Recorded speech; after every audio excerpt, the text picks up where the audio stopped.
Foi um dos momentos em que a nação americana aí teve a quebra da bolsa anteriormente e teve uma crise que acabou não só comprometendo os Estados Unidos, como alguns países que eram parceiros dele nessa época. Então, a grande recessão aí é um momento histórico, econômico ah, bem interessante para se entender o porquê que isso aconteceu, né? Houve a quebra da bolsa americana, houve o fechamento de várias empresas aí ah, lá depois do final da Primeira Guerra Mundial lá.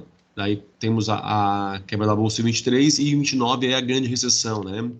E isso impacta, embora nós estamos falando do século passado, né, isso cento e poucos anos atrás, mas apesar de o processo de globalização não ser tão grande como é hoje, né, ser tão dinâmico quanto ele é, mas ele acabou impactando em vários outros países também, né? E aí depois tem a Segunda Guerra Mundial, né? Na Segunda Guerra Mundial, os Estados Unidos ali acabam se aliando à França, a outros países aí para tentar vencer a Alemanha, né? Ou o Hitler lá com o Terceiro Reich lá. Ah, novamente, né?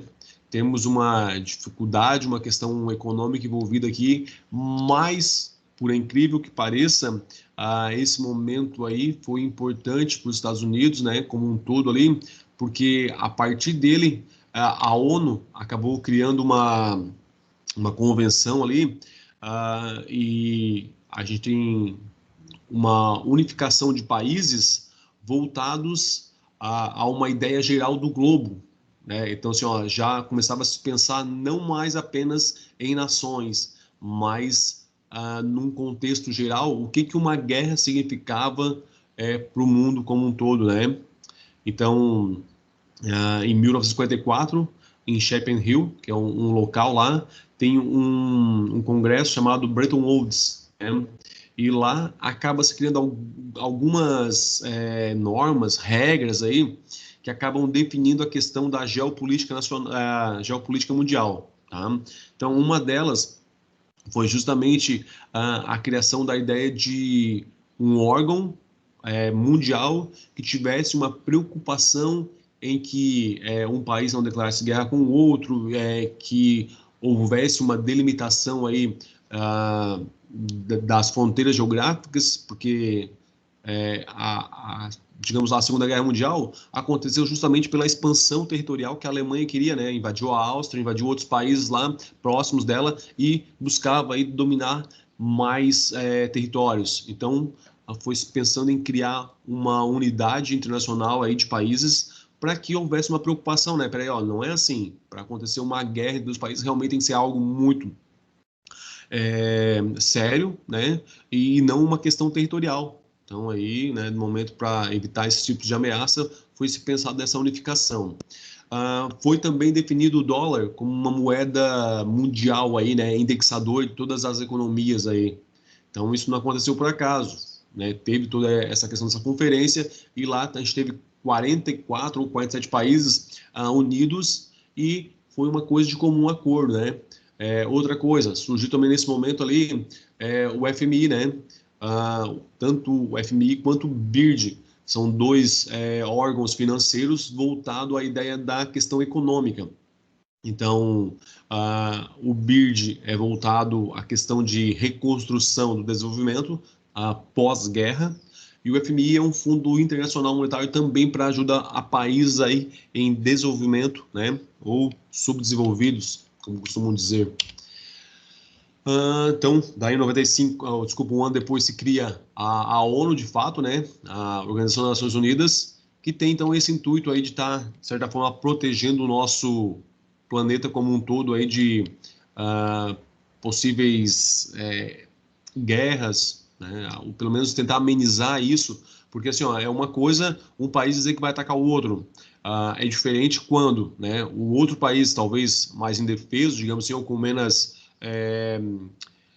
recurso bélico do que ele, menos poderio militar, se torna indefeso e não tem o que fazer. Agora, se existe uma união de outros países por trás, entendendo que aquela ação não é condizente com a realidade de tal país ameaçar ele, ele vai se sentir protegido, né? Então essa é a ideia da ONU, né, da criação das Nações Unidas aí. Aí depois nós temos lá na década de 70 para 80 a Guerra Fria, né, que foi basicamente a definição dos modelos econômicos que a gente tem, né? Hoje aí o que predomina é a questão do capitalismo, mas ainda na década de 70, 80 e até meados de 90 nós tinha ainda o socialismo, né? Hoje ainda existe socialismo, existe. Nós temos lá Coreia, que é socialista, a Cuba, que ainda tem essa ideia de socialismo, mas ela não é mais tão presente, tão forte como ela era, né, nessa época, né, nas décadas aí passadas. Por que que isso era tão forte? Porque então a antiga União Soviética, né, hoje Rússia ali, tinha esse modelo, esse formato econômico baseado no socialismo, enquanto quase que todo o restante do globo, aí tinha alguns países ali que já eram, que é o caso de Cuba, capitalismo. E aí se havia muito uma discussão em torno disso, do que era mais interessante, né? Capitalismo ou socialismo aí como modelo econômico de desenvolvimento de um país, de uma nação. E uma das coisas bem interessantes que chama assim a minha atenção, ao menos, é a questão de que a Alemanha, por exemplo, né, pós-guerra, aí ela foi dividida pelo Muro de Berlim. Vocês provavelmente já ouviram falar nisso, né? E o muro dividiu duas partes da Alemanha, ocidental e oriental. Um lado comunista e outro socialista. E o muro foi feito para impedir que as pessoas saíssem do lado socialista para ir para o capitalista, né? E durante todo o tempo que o muro teve levantado, várias pessoas, né, ou não sei, milhares de pessoas morreram tentando atravessar o muro e várias outras tiveram sucesso, conseguiram. Só que a fuga sempre era do lado socialista para o capitalista, né? Então aí fica um experimento social aí que a gente, né, pode dizer, teve aí, e que, de certa forma, né, não que o capitalista seja as mil maravilhas, mas perto do socialismo ele digamos, um pouco mais justo, diria assim, né? Apesar de que a ideia do socialismo é repartir tudo, mas isso não é possível no dia a dia, pelo menos até o momento ainda não conseguimos chegar nessa lógica, né? Ok, vamos lá. E aí a gente tem então, partindo nos modelos capitalistas, onde o Estado, né, é que detém todo o controle aí sobre as questões econômicas, sobre as questões de serviços públicos prestados às pessoas. Então é responsabilidade do Estado, por exemplo, fornecer educação, saúde e segurança. E aí o Estado arrecada recursos para isso, para poder reinvestir. E aqui eu peguei uma charge para representar que às vezes não é bem assim, né? Ele arrecada com uma mão e a mão que cuida é diferente, dois pesos e duas medidas. Mas, né, ainda perto do socialismo que a gente tinha até então como modelo apresentado aí, ele ainda dá conta, né, pelo menos na maior parte aí, de conseguir prestar alguns serviços básicos. A gente pode até verificar a questão da qualidade dos serviços, mas há, de certa forma aí, um acolhimento das pessoas pelo Estado. Pessoal, o Estado entenda o seguinte, tá? A união dos órgãos públicos não é o Estado, a questão geográfica, Estado catarinense, Estado aí, Rio Grande do Sul, Paraná, São Paulo, não. Estado, a questão Brasil, nação. Né? Estado como toda a máquina pública aí, tá? Então, quando a gente fala papel do Estado, é esse. A ideia de fornecer serviços básicos aqui. E aí vai sempre haver essa crítica aí referente à qualidade dos serviços prestados, tá? Mas não vou entrar nisso, só para vocês entenderem aí, quando a gente está falando do capitalismo, é o Estado que é responsável justamente por fornecer isso, tá? E aí a gente começa a ver algumas revoluções que foram acontecendo ao longo do tempo, né? Algumas mudanças, que são evoluções, e outras que são mais drásticas um pouquinho, que chegam a ser revoluções aí. O crescimento do mercado, muito acima da demanda, né? Acho que a gente, não sei se chegou a conversar sobre isso já, mas quando nós tivemos algumas revoluções. Então, a revolução agrícola, a revolução industrial, e a gente fala hoje da revolução da informação, né, ou do conhecimento, tá? O que acontece? Vamos pegar da primeira para a segunda revolução, da agrícola para a revolução industrial. O que aconteceu nesse momento histórico aí, né? Bom, nós temos uma mudança no formato como os bens de consumo são desenvolvidos praticamente.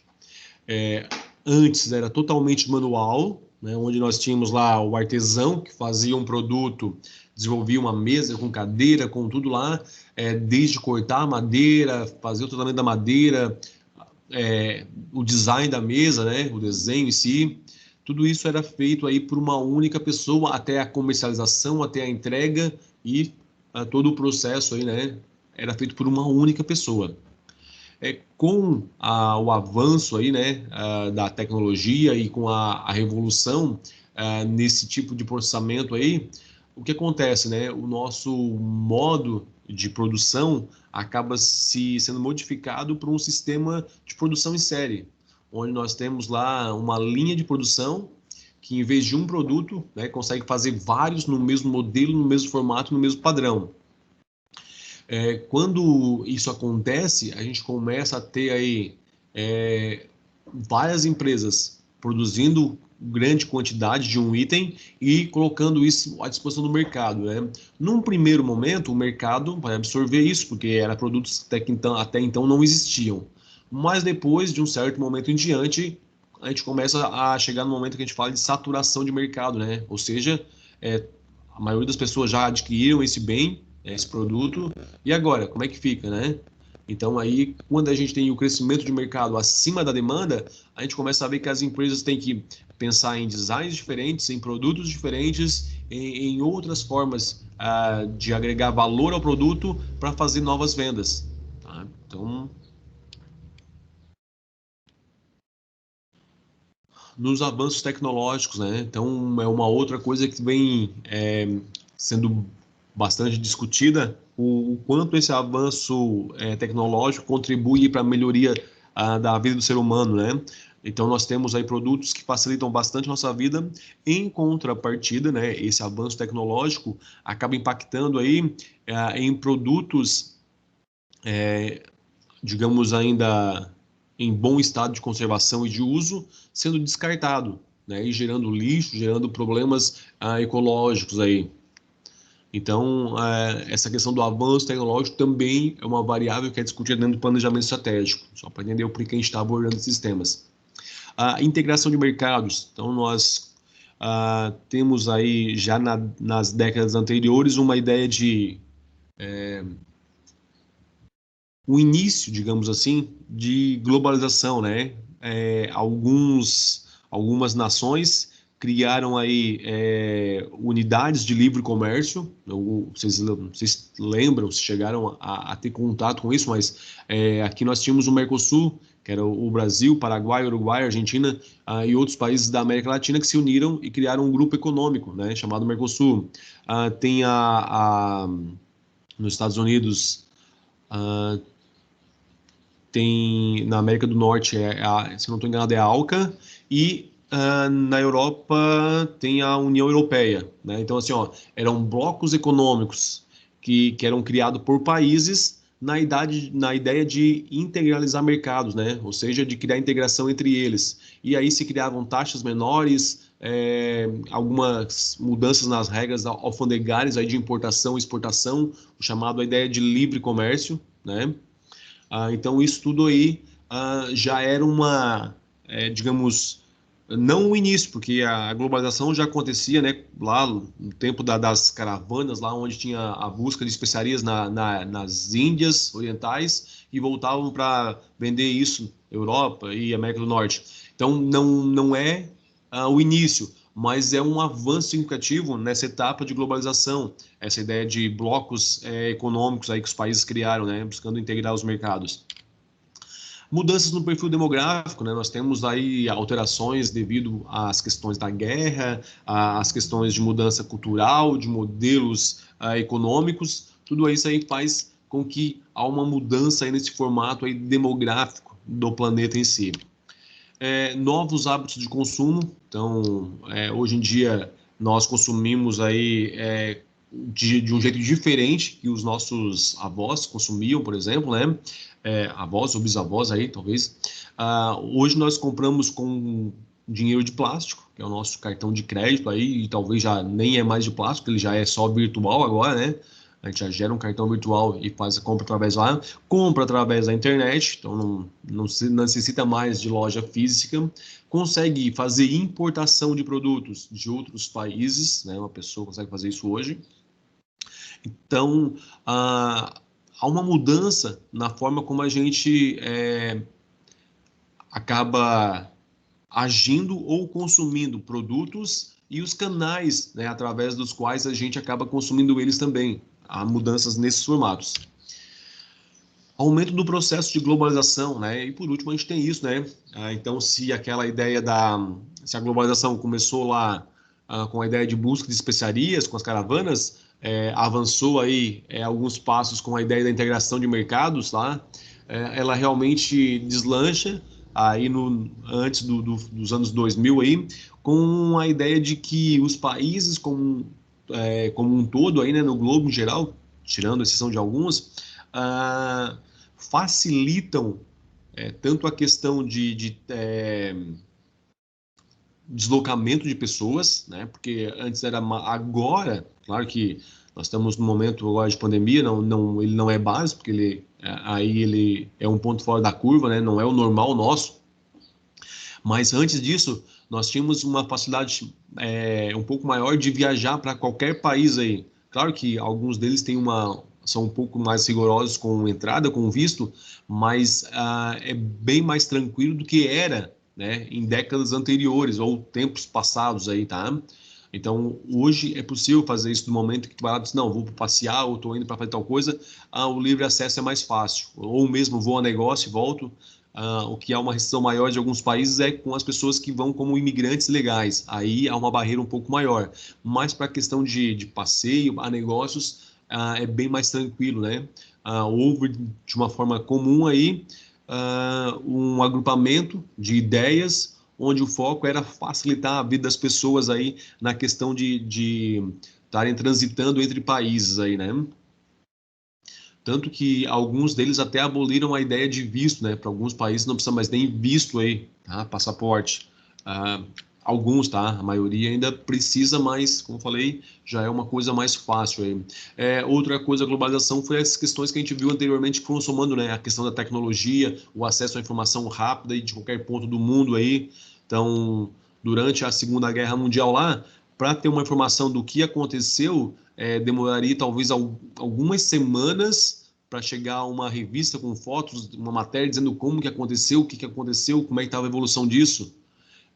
Hoje acontece um fato em qualquer lugar do mundo e a gente consegue aí em instantes já estar acessando isso pelo celular e tendo conhecimento, né? Então a informação está instantânea, está rápida, e isso também contribuiu aí, né? Como os novos hábitos e os outros aí. Bom, pessoal, o que tudo essa mudança aí, questão econômica, social, cultural, tecnológica, afinal de contas, impacta para nós pensando na questão de empresas ou de organizações? Bom, vamos lá. Tudo o que a gente conversou até agora faz com que as organizações tenham que ser mais flexíveis, né? Flexíveis no seguinte, eu preciso ter um produto aí com um preço competitivo, com qualidade que atenda o meu cliente, porque ele pode comprar isso importado, por exemplo, talvez a um preço competitivo melhor que o meu. Então, assim, o que eu preciso fazer como organização para me adaptar a essa realidade? Então, eu tenho que pensar quais são as variáveis que é importante para o meu cliente do ponto de vista dele. Vamos lá.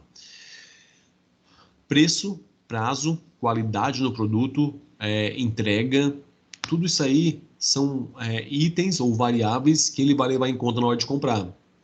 Se ele vai fazer uma compra, mas ele tem que esperar lá, sei lá, 30, 60 dias para o produto chegar pela internet, é um preço mais barato, talvez ele opte por pagar um pouco mais caro e adquirir o produto agora, né? Mas ele vai abrir mão, ele entendeu, ó, estou deixando de pagar menos e esperar e vou pegar agora e para isso eu vou ter um custo maior. Então, como eu falei, essa questão do prazo de entrega da coisa pode ser justamente um diferencial para a empresa. E aí ela tem que entender, né, como é que ela se reorganiza dentro de todas essas mudanças que aconteceram. E aí o foco principal é justamente no cliente, mas outras outros itens dentro da organização também são afetados por essas mudanças. Os nossos colaboradores, por exemplo, né, as questões em que envolvem as pessoas que compartilham com a gente o nosso trabalho, os colegas de trabalho, tudo isso aí se alterou também em decorrência aí das evoluções que a gente teve. Então, a gente tem que observar principalmente o foco cliente, porque é a questão onde o planejamento estratégico mais foca, né? Mas eu não posso esquecer de internamente também olhar a questão dos meus colaboradores, de pensar de que forma que eu posso estar contribuindo para eles, também naquela linha do pensamento sustentável, né? Não adianta eu querer ganhar dinheiro se eu estou comprometendo o meio ambiente ou prejudicando de alguma forma as gerações futuras aí. Tudo isso aí precisa ser levado em conta. Por isso, as organizações têm que ser mais flexíveis e mais rápidas para dar uma resposta às mudanças que acontecem ao seu entorno. E aí, quando a gente fala em planejamento estratégico e a gente fala em estratégia, tem o Sun Tzu, né, que ele escreveu A Arte da Guerra. A Arte da Guerra é basicamente um anagrama aí, né, através do qual ele deixou descrita algumas das ações que ou métodos que ele usava para vencer as batalhas. E num dos escritos dele tem a seguinte citação: todos os homens podem ver as táticas pelas quais eu conquisto, mas o que ninguém consegue ver é a estratégia a partir da qual grandes vitórias são obtidas. Sun Tzu. Ou seja, eu consigo ver o resultado de uma empresa, se ela está crescendo ou não, mas eu não consigo entender o que ela está usando, qual é o método, qual é a ação que ela aplicou para realmente conseguir esse resultado. Né? Então, era isso que ele dizia. Esse Arte da Guerra é uma estratégia, quer dizer, estratégia, é um livro de artes, a arte do general, como ela é colocada em alguns momentos. É um livro voltado à questão das batalhas, né? Traçadas pelo Sun Tzu, mas ele virou aí um best-seller dentro da ideia de estratégia, porque deu para fazer uma analogia bem clara, né, entre as batalhas, então seria a nossa concorrência, os inimigos seriam, entre aspas, aí, os nossos concorrentes diretos aí, né? Então, de que forma que eu posso aplicar essas ideias de Sun Tzu, né, no ambiente empresarial? Então, compreendendo, ele falava lá dos recursos, falava de que forma você precisa agir para vencer algumas batalhas, colocava que era importante você conhecer o seu inimigo, entre aspas, que é o nosso concorrente aí, conhecer a você mesmo, então a tua organização também, e o local onde você vai fazer essa disputa, então que era o ambiente. Então, quando se percebeu que dava para traçar uma analogia muito clara entre a arte da guerra e o mundo corporativo, esse livro, Arte da Guerra, ele acabou virando um best-seller, né? E é geralmente aí um livro de leitura obrigatória para quem trabalha ou tem contato com estratégia. Tá? Então, o nome do livro é O Arte da Guerra, se alguém tiver interesse depois aí por esse assunto.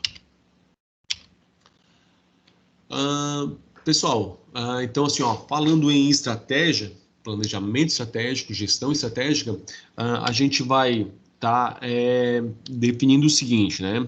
Vamos lá. Quais são os pontos básicos que a gente tem que compreender para que todo esse processo seja efetuado aí, digamos, de modo adequado?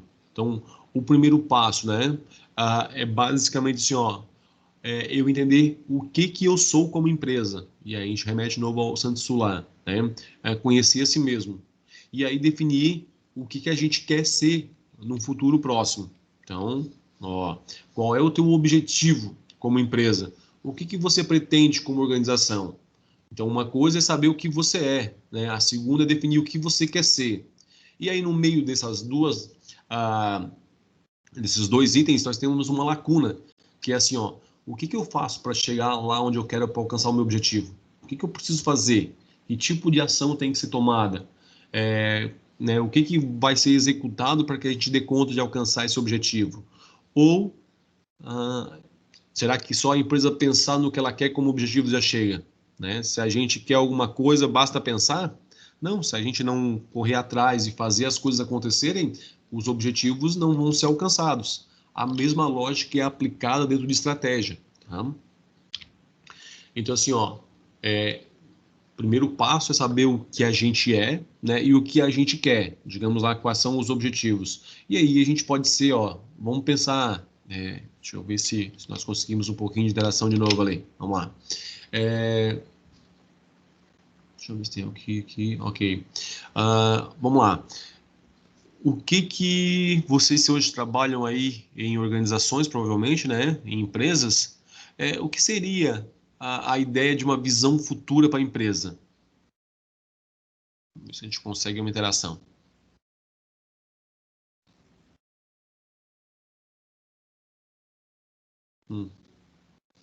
Acredito que não, né? Vamos lá, então. Assim, gente, ó, quando nós falamos em visão futura, nós partimos do pressuposto que é algo a médio ou geralmente a longo prazo. E aí são 3, 5 anos, né? Geralmente 5 anos aí, se falava até em 10 anos, mas atualmente 5 anos já é longo prazo. Então, o que se quer da empresa para daqui a 5 anos? Como é que se vislumbra como ela vai estar daqui a 5 anos? Né? É uma linha reta que a gente tem entre o que a gente quer e o objetivo que se pretende alcançar, né? É sempre assim, ó, é só continuar seguindo e pronto. Não, né? A gente vai ter aí, tem que usar estratégia. E para isso a gente vai passar por uma série de obstáculos, né? Então, do momento inicial em que a gente teve a ideia do que é o objetivo a ser alcançado, a gente vai ter que planejar, vai ter que criar estratégia, vai ter que trabalhar questões de marketing, questões financeiras, realizar uma série de ações para aí sim conseguir ter o resultado lá atrás. Não é tão simples quanto uma linha reta, né? Ó, não, é só fazer isso e pronto. Não. São uma série de articulações que têm que ser desenvolvidas por parte da organização ou dos gestores aí da organização para que a gente consiga alcançar lá na frente o sucesso, né, ou o objetivo desejado. Então, estratégia é o foco, né, o meio pelo qual as coisas vão acontecerem aí, ou deveriam, pelo menos. Aqui fala um pouquinho justamente de como surgiu a questão do planejamento estratégico, né? Então, o estratégico começa a ser estudado na década de 50 aí. Há uma pesquisa, e essa pesquisa é publicada num relatório chamado Gordon Howell, através do qual apresenta a estratégia como uma parte necessária das organizações. O que acontece, né, dentro da estratégia? Ele vai ter que fazer uma série de análises, vai ter que entender a questão macroambiental, ou seja, o que está fora da organização, né? Do ambiente interno, como eu, como organização, me comporto, o que eu posso melhorar, vai definir, o porquê que eu existo, que é a nossa missão, e vai definir o objetivo, que está contemplado dentro da nossa visão futura de negócio, né? E aí, a partir disso, a gente vai formular as ações, tá? Ou seja, o método através do qual a organização vai agir para alcançar esse objetivo. Então, assim, ó, teoricamente, planejamento estratégico, ele é basicamente uma metodologia, né? Eu tenho lá o quê? Uma análise, um diagnóstico de ambiente, então ambiente interno e externo. Eu tenho a definição de missão, visão e objetivos. E aí, depois de feito esse diagnóstico, traçados os objetivos que se quer aí, a gente vai implementar algumas ações, né? Ou seja, vamos ver aí. Só que eu não consigo interação, né? Tá difícil hoje de interagir com o pessoal aí, todo mundo ocupado aí. Vamos então deixar um pouquinho de lado a interação e vamos seguindo aqui então, só com exemplos. O que acontece, né? No momento que foi feito pegar uma empresa qualquer que vocês consigam imaginar agora, uma organização qualquer aí com fins lucrativos, ela vai estar competindo no mercado com outros concorrentes da mesma área, do mesmo segmento que ela, mas também, como a gente comentou, vai estar competindo aí com o mercado de forma geral como um todo, né? Onde a gente compete aí pelo recurso do nosso cliente, pelo recurso financeiro. Mas no primeiro momento a gente observa as questões. Vamos fazer um diagnóstico de ambiente agora, então, vamos lá. Primeira coisa que a gente vai observar internamente na organização, né? O que é interno?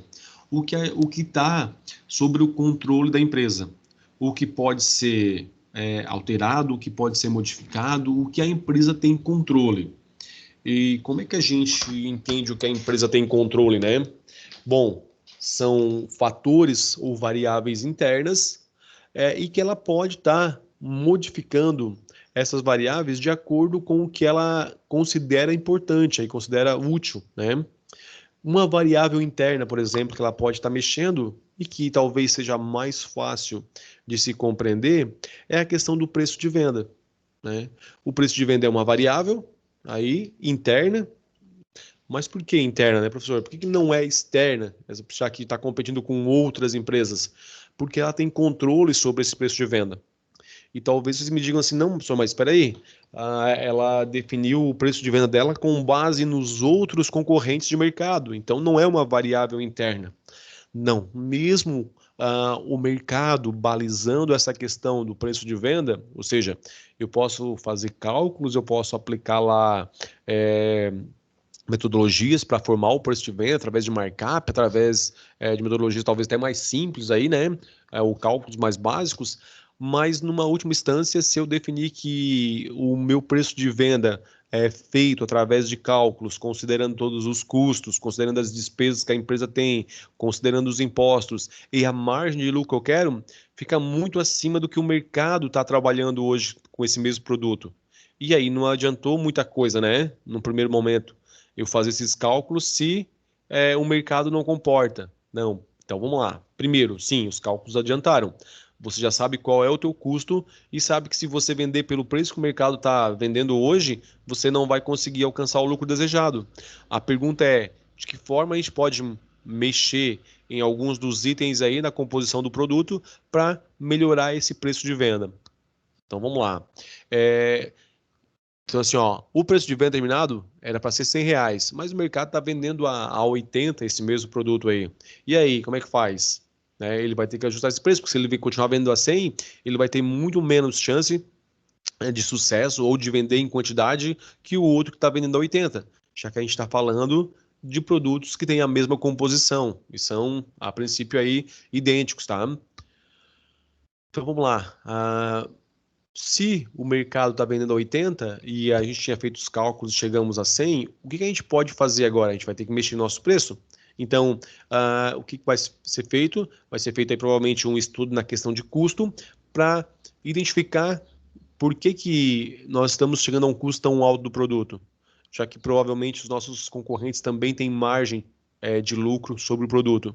Então a questão é identificar internamente o que está ocorrendo para modificar o preço de venda para chegar aí a ser compatível com o mercado, né? Então, dentro dessa lógica de mercado, o preço de venda é uma das variáveis que a gente fala que é uma variável interna e que é um ponto-chave aí de sucesso, né? Ou seja, um ponto crítico aí que tem que ser observado. Por quê? Se a gente falou de produtos similares, a pessoa não vai pagar 20, 30 reais mais caro no mesmo produto ali, só porque ele tem que atravessar a rua, né? Então tem duas lojas que vendem o mesmo produto por preços diferentes, o cliente provavelmente vai naquela que tem um menor preço, né? Isso aí é um fator chave de escolha por parte dos clientes. A gente fala que é um fator crítico aí de sucesso, porque depende dele o sucesso da organização ou de implementação de estratégias. Então, preço de venda. Uma outra variável, ainda que é interna nossa, né, quando a gente vai avaliar, diagnosticar ambiente aí, a gente vai analisar a questão da localização, por exemplo. Se é uma empresa que trabalha com comércio, ela vai precisar de pessoas, né? Diretamente vem até a sede dela, até sei lá, o local onde ela está, para fazer essas compras. Quanto mais longe, né, retirado aí do centro for o local da empresa, mais difícil para ela vai ser vender, né? Por que isso? Porque menos pessoas vão estar passando lá na frente da empresa, da loja, assim, digamos assim. Então, vamos pensar que tem vários concorrentes. Vamos pensar numa loja de roupa agora para ficar fácil, né? Tem uma loja de roupa bem no centro da cidade. Tem uma outra loja que trabalha na mesma linha dessa, então os mesmos preços, os mesmos produtos aí, né? Ah, dentro de uma mesma lógica aí, mas bem retirada do centro, no acesso secundário. Quantas pessoas vão passar na frente dessa loja que tem no acesso secundário? Muito poucas. Quantas pessoas vão passar na frente dessa loja que está no centro da cidade? Várias. E aí, algumas delas nem tinham interesse em comprar, mas passaram na frente, observaram a vitrina lá e acharam interessante entrar para ver, né? Ou é, a pessoa já vem ali, já conhece a loja, acaba indicando para outros, ou até passou na frente, viu a vitrine, não entrou naquele momento, mas depois a pessoa lembrou que precisava comprar uma roupa, alguma coisa, e que viu naquela loja uma roupa como ela gostou, como achou interessante, que chamou a atenção dela. Então, o ponto é um outro item importante para ser observado, que a gente chama de localização. E a gente tem ainda outras variáveis, né? A questão assim, ó, prazo, por exemplo. Prazo tanto na entrega quanto na questão do prazo do preço, né? Se a gente trabalha com itens que têm um valor agregado muito alto, ah, e a gente não conseguir fornecer um prazo aí em várias parcelas para o meu cliente, ele talvez pague mais caro pelo produto, né? Numa outra empresa que consiga fazer para ele mais vezes. Exemplos disso que a gente tem hoje, que é bem comum de se ver esse tipo de estratégia, né? Casas Bahias começou muito com isso, né? Onde fazia prestação lá 24, 36 vezes, ou seja, se fosse colocar na ponta do lápis, o cliente pagaria dois ou até três produtos, né, comprando a prestação, mas não era essa a conta que ele fazia. A conta que o cliente faz é o seguinte: a prestação cabe no meu bolso? Cabe. Então tá, eu não vou conseguir comprar à vista na outra loja ou em três vezes com uma outra loja que tem o preço mais em conta, faz. Mas eu consigo comprar lá porque a prestação cabe no meu bolso. Então entender que essa questão de prazo aí também, em alguns momentos e para alguns clientes, ela é determinante, né? Nós falamos em preço, falamos em prazo, falamos em localização. Faltou a gente tocar na questão agora da promoção, né, que é a publicidade. Quanto mais a gente investir em publicidade e aí investir de modo adequado, mais retorno a gente tem a princípio, tá? Claro que isso não é tão simples assim, né? Basta eu investir em marketing, em propaganda e eu vou ter retorno de certeza. Não, não é assim. Tem outras variáveis que são levadas em contas, mas a questão marketing é para você ser conhecido como organização, para o teu cliente saber onde que você está, o que que você está disposto a entregar para ele, vender para ele, comercializar, tá? Então, pelo menos esses quatro variáveis aí, que são a composição básica de marketing aí, né? Os quatro P's de marketing, a gente tem que observar na hora que vai fazer uma análise setorial ou uma análise de ambiente, como a gente fala. Uh, Ainda seguindo na nossa análise de ambiente, mas agora pensando na parte externa, no ambiente externo da organização, o que que a gente vai ter que observar? Todas as variáveis que vão impactar no meu negócio, mas não está sobre o controle da empresa. Ou seja, ela não tem como modificar essa variável, eliminar essa variável. Né? Diferente do preço de venda, que a gente pode baixar, subir e mexer, as variáveis externas a gente não tem esse controle sobre ela. Por exemplo, se a gente fosse pensar em abrir um negócio nos tempos atuais agora, uma das variáveis que a gente não poderia deixar de observar externas é a questão da nossa pandemia, né, do Covid-19 aí. Peraí, se eu vou trabalhar e pensar agora em algo de comércio, por exemplo, né, o quanto que essa questão vai impactar? Vamos imaginar assim, ó, você tinha lá como ideia abrir um restaurante, por exemplo, né, ou uma casa de shows. Agora, ainda continua sendo possível por causa dessa ameaça externa que a gente tem agora, né? O ambiente externo aí provoca ou oportunidades ou ameaças. Como é que você observa o Covid para o teu negócio aí, né? Ele é uma ameaça? Talvez você diga assim, professor, mas né, é lógico que é uma ameaça. Não, pessoal. Tem alguns segmentos econômicos que estão vendendo mais agora, né, conseguindo girar mais negócios agora, ter resultados mais positivos agora do que antes da pandemia. Então, assim, ó, o que é ameaça para um, necessariamente não quer dizer que vai ser ameaça para o outro. Pode, inclusive, ser uma oportunidade. Por isso que a gente tem que avaliar esse item e entender o que, que ele vai ser para o meu negócio, né? Vamos lá, a moeda americana, dólar. Eu vou ter que analisar o dólar? Aí a resposta é a seguinte: se o teu negócio envolve a moeda americana, sim, você vai ter que analisar o dólar. Se ele não tem impacto nenhum e não faz, né, nenhuma alteração nos teus produtos, no teu comércio em si, não tem necessidade, tá? Vamos pegar situações em que isso impacta. Vamos imaginar que você compra matéria-prima importada. Vai ter que levar em consideração o dólar e a variação dele? Sim, vai ter que levar em conta. Aí tem que ver se a tendência é de alta, se é de baixa, ou se é de manter estável. E se, por exemplo, o dólar subir, qual é o impacto no teu negócio? Vai ser um impacto negativo, né? Por quê? Porque eu vou ter que aí vai, ou se eu não mexer no meu preço de venda, vai reduzir a minha margem, e se eu mexer no preço de venda, talvez eu perca alguns clientes. Então, vai ser um impacto negativo. Agora, se o dólar vier a baixar, aí é uma oportunidade de maiores margens de contribuição na venda dos produtos. Então, só para entender que uma variável externa, ela pode ser uma ameaça ou uma oportunidade, né? E quando a gente fala internamente ali, nos pontos fortes, a gente está falando em pontos fortes e fracos internamente. Então, a gente analisa as variáveis internas, elas vão ser ou ponto forte ou ponto fraco, porque a gente pode mexer nelas. As variáveis externas vão se transformar em ameaças ou oportunidades, tá? Por enquanto, já é o suficiente, né? Porque, como eu falei, isso que teoricamente é fácil, né? Vejam. Então, aqui para encerrar essa parte, né? A estratégia passa a ser uma disciplina aí, né?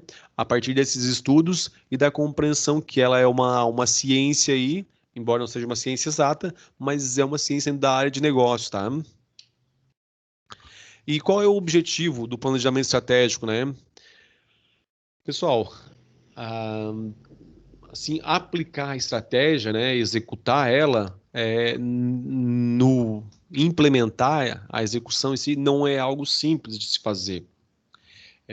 Teoricamente, para implantar um planejamento estratégico, né, para implantar não, teoricamente, para se ter um planejamento estratégico elaborado, a gente precisa fazer o diagnóstico, que é o primeiro passo, definir os objetivos e definir quais são as ações e depois pensar em formas de controle. Então, seriam 4 etapas que a gente poderia simplificar, que seriam a metodologia do planejamento estratégico, ok? Só que quando a gente começa a partir para a aplicação prática disso, para a execução, a gente tem aí uma abrangência muito maior e acaba dando um trabalho maior, né? Porque se torna complexo essa questão de execução e controle.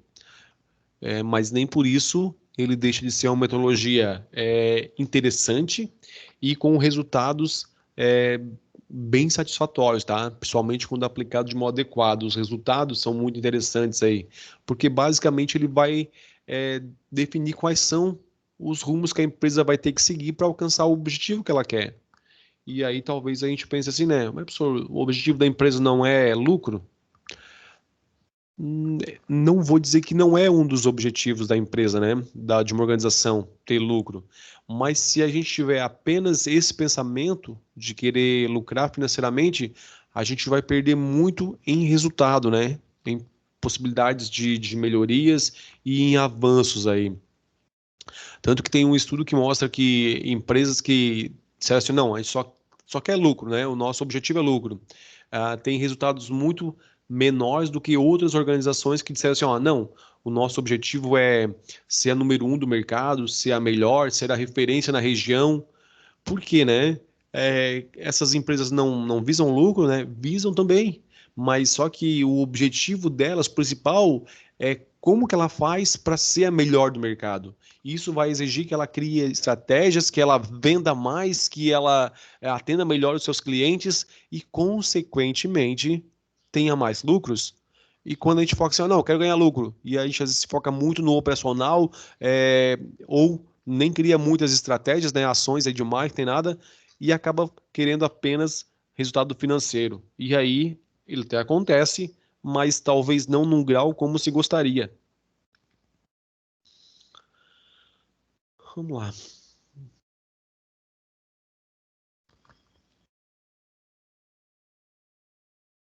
Ó, aqui eu montei uma linha aqui para a gente entender, né? Nós temos um negócio, então no primeiro momento, quando a gente olha, a gente vê apenas a parte central ali, deixa eu só voltar para vocês terem noção ali. Nós vimos só o negócio em si, né? Quando a gente fala no planejamento estratégico, a gente fala em observar um negócio como um todo, né? Dentro da visão sistêmica. Então, o que acontece? Eu preciso entender da onde que é a origem do meu produto, quem que vai me fornecer isso. Por quê, né? Por que eu preciso observar também fornecedores? Assim, gente, ó, vamos pegar aquela variável que a gente conversou lá atrás, preço de venda. Nós íamos vender a R$ 100, eram os nossos cálculos, mas o mercado tá só querendo pagar 80. Então, se a gente vender a 100, a gente consegue vender algumas unidades, provavelmente, mas não tanto quanto os nossos concorrentes que vão vender a 80. E aí, vender poucas unidades com a margem que a gente queria, talvez não seja, né, interessante para a organização. E aí, ela precisa melhorar o preço de venda dela. E uma das formas de se melhorar o preço de venda, talvez seja justamente no primeiro item, né? Que é comprar o produto ou comprar matéria-prima. Tem uma regra de negócio que diz que comprar bem é tão importante quanto vender bem, né? E isso se traduz dessa forma, né? Talvez eu precise identificar um outro fornecedor, talvez eu precise negociar com ele, cara, ó, seguinte, a minha margem está muito pequena, o pessoal está conseguindo vender esse mesmo produto com esse preço, o que que a gente pode fazer aí, né? Como é que vamos acertar isso aí? Dá para reduzir um pouquinho, vamos melhorar aí esse preço, né? Então, assim, ó, eu preciso saber da onde ele se origina, porque os dados que são usados durante o planejamento estratégico vão exigir aí custo de produtos, número de fornecedores que a gente tem, qualidade dos fornecedores, tudo isso aí também vai impactar, né? Por isso que ele se torna uma ferramenta, não uma ferramenta complexa, mas de difícil execução aí, porque ele precisa que se tenha o conhecimento da organização como um todo. Bom, depois que a gente tem fornecedores, a gente tem internamente a questão de estocagem, manuseio desse produto, também tem gastos com isso, né? Também tem um investimento para adquirir uma quantidade de X matéria-prima aí ou de produtos para revender. Então eu tenho que verificar se os meus níveis de estoque não estão muito altos, se realmente o meu custo fixo com esses para essas operações não são muito altas, ou seja, eu preciso analisar toda essa cadeia de passos que a gente tem dentro do negócio, porque assim, ó, como eu falei, o que a gente vê mais é a questão do negócio depois de pronto, né? Mas a gente tem que entender os outros itens que compõem o negócio que não aparecem. Ó, ali dentro, para vender agora, talvez nós vamos precisar de pessoas, né? Talvez não. De certeza a gente precisa de pessoas, mas talvez ele precisar de um número maior do que a gente tinha planejado, e esse número maior de pessoas esteja ocasionando em custos fixos muito altos. A gente vai precisar de sistemas informatizados, computadores, emissão de cupom fiscal, que é a impressora fiscal, vai precisar aí, depois de mandar dados para a contabilidade, vai ter que extrair dali relatórios gerenciais para a gente poder entender como é que estão as vendas, como é que estão os custos de aquisição do produto, em que pé que estão as vendas, que tipo de canal de marketing está dando mais resultado, tudo isso aí dentro da parte gerencial, né? E até agora a gente tinha visto apenas um negócio de fora, né? Apenas a lojinha lá. Depois tem o meu cliente, né? Como que ele vai estar comprando isso lá? Então eu estou disponibilizando através da internet as vendas aí, por exemplo. E aí ele vai lá e faz a compra. E aí ele recebe em casa ou eu tenho que fazer essa entrega ainda, né? Se é pela internet, geralmente o custo disso é diluído aí. Desculpa, diluído não. O custo disso do produto já está incluso o valor do frete em alguns casos. Outros não, né? Então, quando assim, ó, frete grátis, pessoal, não existe frete grátis. Há um custo para fazer essa entrega, né? Então, ou ele já estava incluso no preço de venda, né? Ou você vai pagar, tá? Mas ele não vai sair de graça de forma alguma, tá? E aí a gente também, né, a possibilidade do cliente ir na loja física ir lá e comprar. Aí, se a loja é física, vai entrar aqueles valores que a gente conversou. Localização, por exemplo, né? O que que eu posso estar analisando ali na loja física que é interessante para o meu cliente? Por exemplo, estacionamento. É uma coisa que o cliente talvez vai levar em conta, né? Vamos imaginar um supermercado, por exemplo. Um supermercado que vocês conheçam que tem estacionamento coberto, certinho, direitinho, lá onde você vai lá, encosta, deixa o carro lá de forma segura, ou aquele outro ou outros, né, mercados que você sabe que ele não tem estacionamento. Você vai ter que arrumar uma vaga lá no normal para estacionar e depois ir de a pé lá no mercado e voltar com sacolas na mão, talvez sim. Então, tá, mas isso é importante, professor? A minha pergunta é justamente essa. Será que para o cliente isso é um fator que talvez vai decidir ele comprar em um mercado e não comprar outro por causa do estacionamento, né? E talvez você me diga, professor, mas não dou bola, vou pelo preço. Tudo bem. Isso é como a gente falou, o preço é um fator chave de escolha aí que geralmente é aplicado por todas as pessoas, ou para a maior parte dos consumidores. Só que você compra, então, nesse mercado lá onde não tem estacionamento, porque o preço é mais em conta. Mas aconteceu um dia de chuva, né? Ali, um dia chuvoso ali, e aí não tinha vaga perto, estava muito longe, e você disse, ó, tá, hoje eu vou deixar de comprar no mercado, eu compro sempre ali, e vou comprar naquele outro, porque daí eu deixo o carro no estacionamento dele lá e faço as compras. E aí você foi lá e fez a primeira compra no mercado e viu que, cara, os preços não são tão diferentes assim, e a comodidade de deixar o carro no estacionamento e não se molhar, e tudo essa parte aí de facilidades, compensa você em um item ou outro pagar um pouquinho mais. E aí você deixa de ser cliente desse mercado, né, anterior que não tinha estacionamento, para agora ser cliente desse mercado que tem estacionamento. Então a questão é, tudo que o cliente levar em conta, eu tenho que entender que é uma variável que precisa ser analisada, né? Então, nós comentamos nas básicas ali que eram os 4 P's de marketing, mas agora a gente está falando assim, ó, de um outro item, que é a estrutura, que é a questão de estacionamento. Isso pode ser determinante para ganhar clientes ou não, né? Aí vai depender muito do perfil do nosso cliente, vai de identificar se isso ele vai ser algo que ele vai levar em conta na hora de comprar. Ok, então assim, ó, vejam que, né, olhando de fora a loja ela é muito simples, mas quando a gente para analisar toda essa cadeia aí, logística, né, de processos aí de compra até a entrega no cliente final aí, ou até o produto chegar no cliente final, nós temos várias etapas e cada uma delas vão consumir parte dos nossos recursos financeiros, ou seja, vai ser um gasto, né? Eu vou usar uma palavra genérica para determinar aí custos e despesas, então vai ser um gasto. Depois se classifica isso, né? Então, assim, o que que é interessante a gente observar aqui agora? Que se a gente tem gastos em cada uma dessas partes, elas têm que ser observadas, porque nós falamos lá atrás na questão do preço de venda. Então, eu preciso reduzir os gastos em cada uma dessas etapas para chegar com um preço de venda acessível ao meu cliente ou compatível com o mercado, né?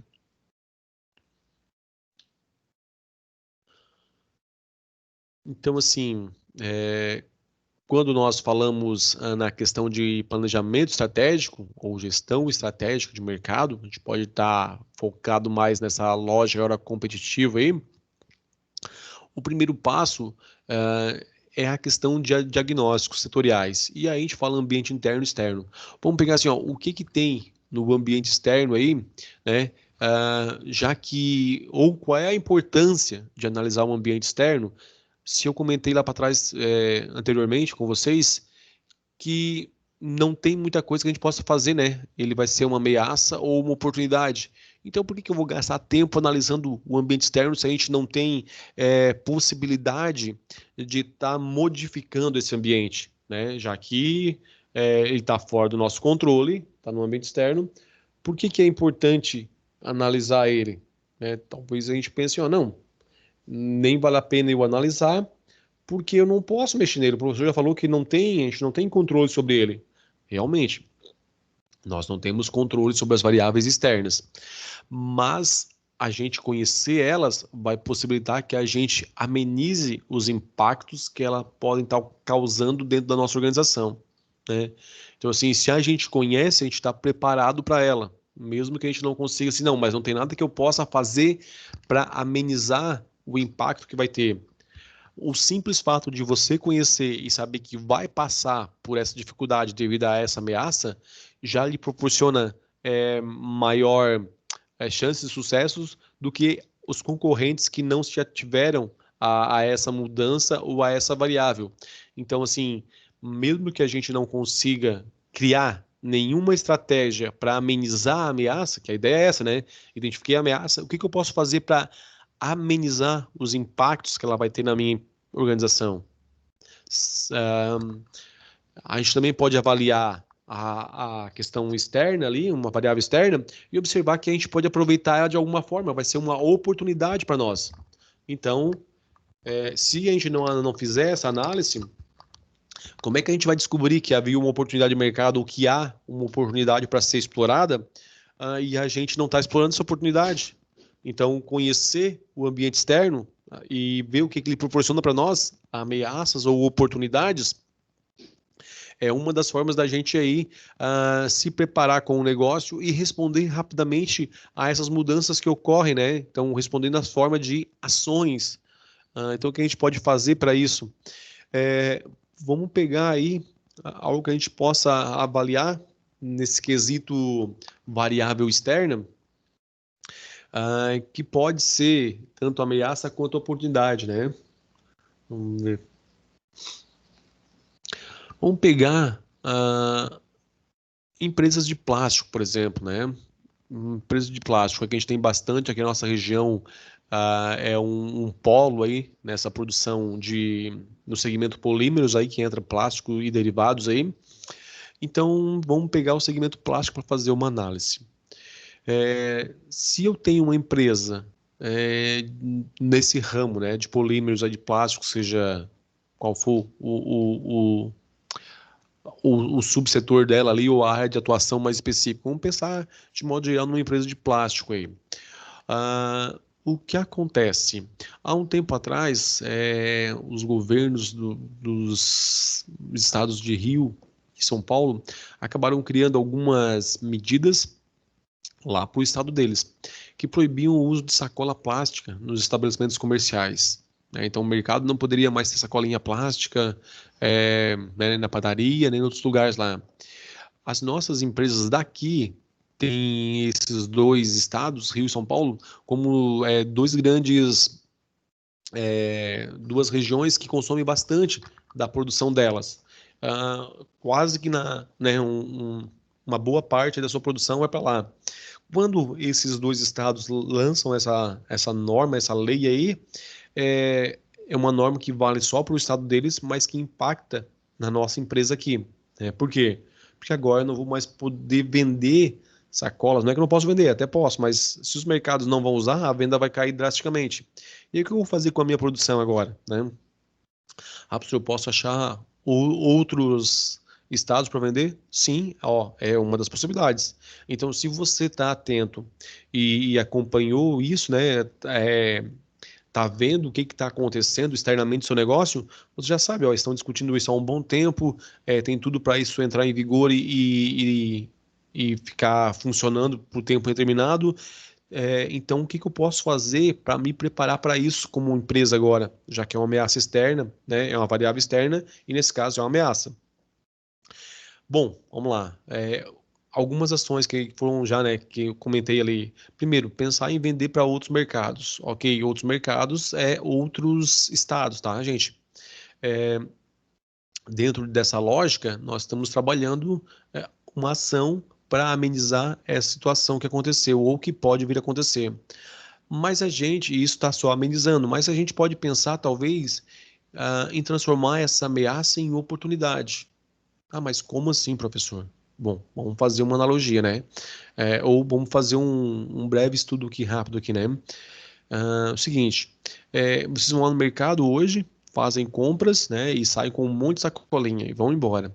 Chega na casa de vocês, tiram as compras da sacola e jogam ela fora, né? Guardam as compras na prateleira lá no local de vocês lá e jogam as sacolinhas fora. É assim que acontece? Acredito que não. Acredito que vocês devam guardar as sacolinhas e depois reutilizá-las para a questão de lixo, né? Pelo menos é o que a gente mais vê aí no lixo, o uso de sacola plástica como saco de lixo. Bom, o que a gente pode pensar? Se não vai mais existir o consumo de sacola plástica no mercado, as pessoas vão precisar de saco de lixo, porque usavam a sacolinha para esse fim. Então agora, como elas não vão mais ter essas sacolinhas, vão ter que comprar saco de lixo. A minha empresa trabalha com plástico. Será que eu consigo adaptar a minha linha de produção, em vez de fazer sacola, fazer saco de lixo? Hum, eu conheço um pouquinho aí de ramo plástico, aí, cara, isso não é difícil de fazer, né? É uma adaptação tranquila. Claro que algumas máquinas vão mudar um pouquinho, o material vai mudar, mas dá para fazer isso sem ser uma mudança radical. Então dá para a gente se adaptar a essa ameaça e transformar ela numa oportunidade. Mas se a gente não tiver atento a essas questões externas, elas vão acontecer e quando acontecer, a gente vai simplesmente dizer assim, tá, e agora? O que que pode ser feito? Ou, né, agora não tem mais jeito. Talvez seja tarde demais já. Então a questão é olhar para esse ambiente externo, entender quais são as variáveis que têm impacto na minha empresa, na minha organização, e daí fazer essa análise se ela vai ser uma ameaça ou uma oportunidade, né?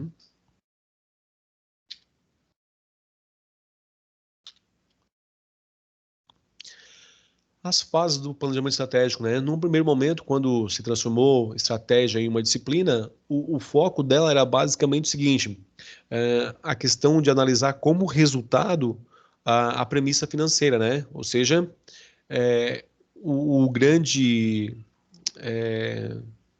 foco, digamos assim, essa palavra que está ali, é, era justamente atender às questões operacionais relativas ao orçamento que a empresa tinha feito. Então ela planejou lá gastar X e arrecadar Y, e o foco do planejamento era nessa ideia, né? Peraí, se tu programou os custos para isso e os ganhos para isso, por que que não está acontecendo? Mas era apenas no financeiro, era um planejamento mais básico aí, né? Falando sim, planejamento estratégico, onde o único item avaliado como retorno era a questão financeira. Depois a gente começa a ter um avanço, né? E passa para questões aí na ideia de se preparar além desta questão do orçado, aí sim pensar em projeções futuras, né?